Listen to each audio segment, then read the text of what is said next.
Hello, my name is Sebastian Nichols and I'm a recent graduate from the Edmund A. Walsh School of Foreign Service with a degree in Science, Technology, and International Affairs. With me today is John P. Holdren, President Obama's advisor on science and technology, the Senate-confirmed director of the White House Office on Science and Technology Policy, and co-chair of the National Ocean Council. After studying aerospace engineering and theoretical plasma physics at MIT and Stanford, Dr. Holdren spent much of his career leading interdisciplinary graduate degree programs in energy and resources, global environmental change, nuclear arms control and non-proliferation, and science and technology policy. These are programs similar to the Science, Technology, and International Affairs program at the Walsh School of Foreign Service. Thank you for joining us, Dr. Holdren. Happy to be here. So I want to start by asking you about how you came to care about the ocean. Before you were 30, you started a program on energy and resources at the University of California, Berkeley. Did growing up near the ocean and the dramatic natural landscapes of California shape your interest in the environment and energy? I think that growing up in California with an interest in the outdoors was a sort of a backdrop for my interest in really getting into the formal study of environmental issues.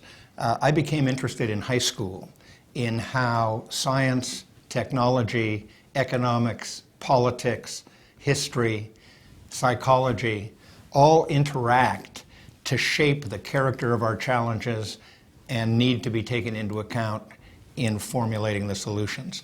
And I decided at that point in high school that I wanted to take an interdisciplinary approach to my own career, to find ways to become sufficiently educated in engineering, in physical science, in biology, but also in economics, political science, sociology, so that I could be a sort of a bridge among those disciplines and think and help other people think in a constructive way about how the pieces fit together.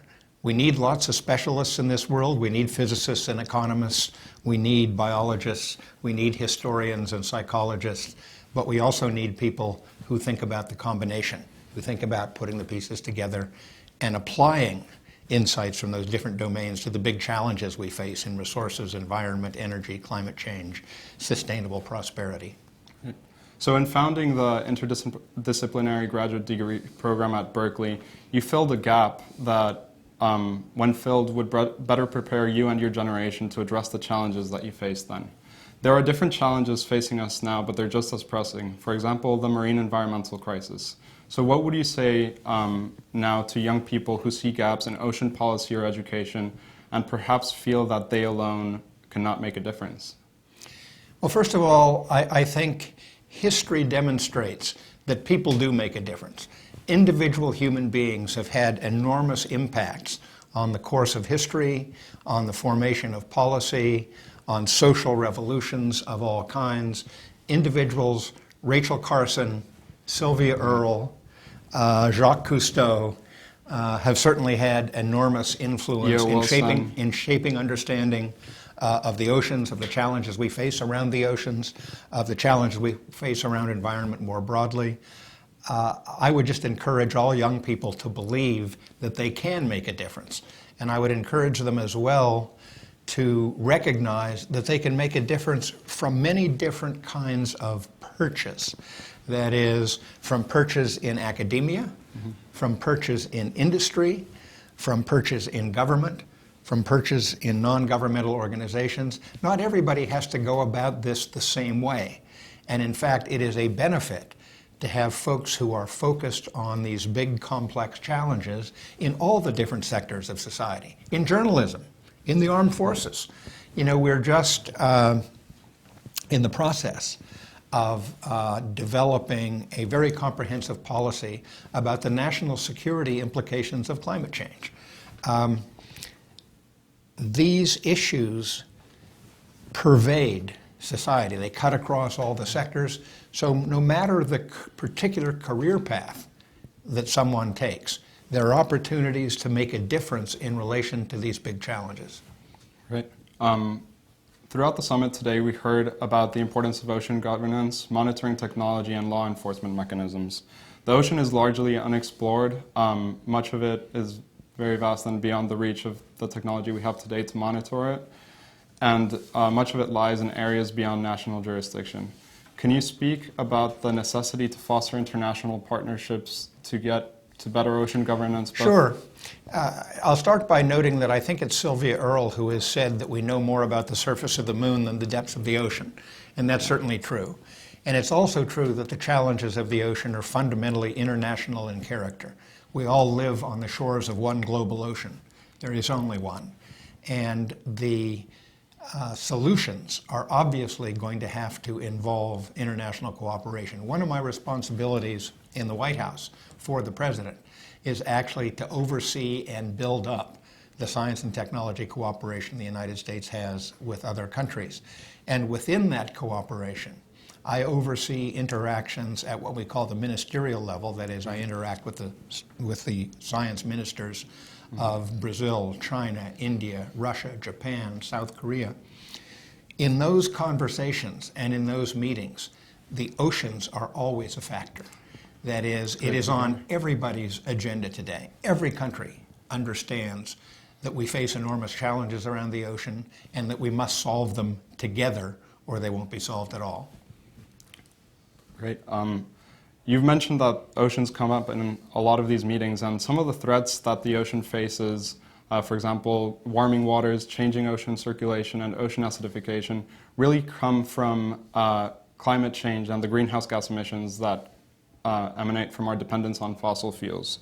As the director of the White House Office on Science and Technology Policy, can you speak to the challenges of crafting policy to foster innovation?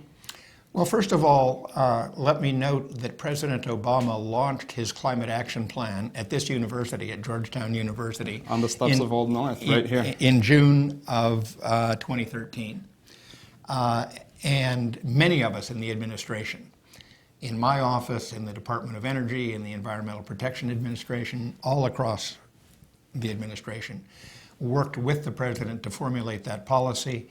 And it's a policy that includes innovation, but it includes much more. It has a component on reducing domestic emissions of greenhouse gases, which involves innovation in energy supply technologies and in energy efficiency. It includes a component in increasing preparedness and resilience for changes in climate that we're no longer able to avoid. And that too involves innovation, but it also involves interactions among state, local, and federal governments, interactions with tribal leaders, indigenous peoples, because while the dynamics of climate change are global, the impacts are all local, and they differ locally in different parts of the country and different parts of the world. The third component of that climate action plan, rolled out here at Georgetown in 2013, is international engagement to work with other countries to get them to reduce their emissions and to make the investments they need to make in preparedness and resilience, because if they fail to do so, we will all suffer together. That's actually a great segue into my next question. I wanted to ask you about what role you see youth playing in addressing climate change on all these different facets, on the innovation that is needed to be able to mitigate climate change, adaptation, and addressing all the different issues that arise from climate change. Well, first of all, it is our young people who are going to experience for the longest period of time going forward the consequences of what's happening in the environment, what's happening with the climate, what's happening in the oceans.